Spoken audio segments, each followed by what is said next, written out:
Yan eh. Keyboard niya oh. May alikabok din. Kaya tanggalan din na ng ano, alikabok. Yan. Kailangan dandahanin mo rin pag ano, pag linis ng mga keyboard. Kasi mahirap po yung ano, yung pag masyadong maliin, ano po ito, yung may switch kasi po dito sa ano ilalim niya. Kaya baka po bumigay pag masyadong madiin. Yung paglinis, kailangan dahan-dahanin lang. Basta yung alikabok, matanggal po.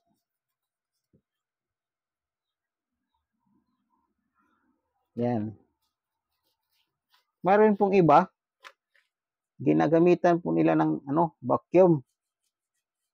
Mayroon pong vacuum na mabili sa mga online para po sa keyboard.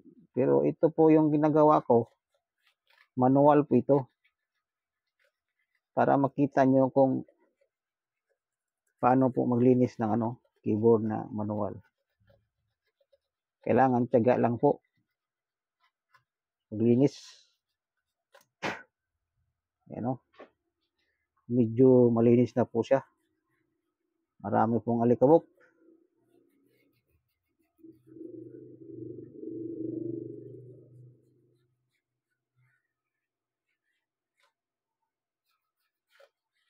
Kailangan dandahanin mo lang. Kasi masyadong ano,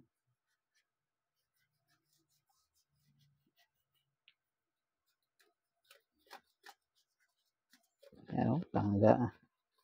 Nahuhulog po yung mga ano, alikabok, yan o. Sa ilalim.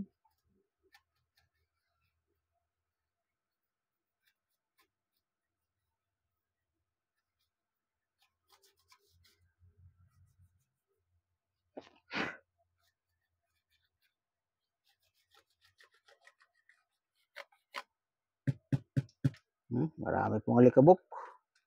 Pati dito po sa likod niya oh. Ito po yung keyboard niya oh. Kailangan po ito. Iingatan din kasi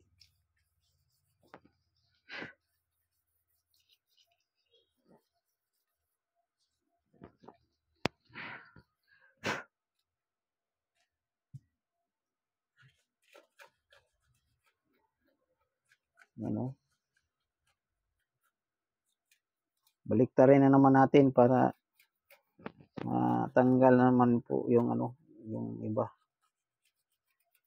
Yung alikabok niya. Yan. Linis na po. Marami pong alikabok talaga sa ilalim. Ano?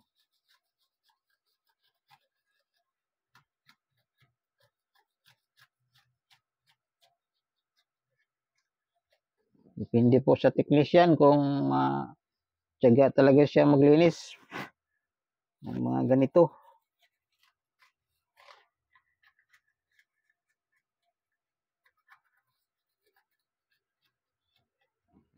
Yan.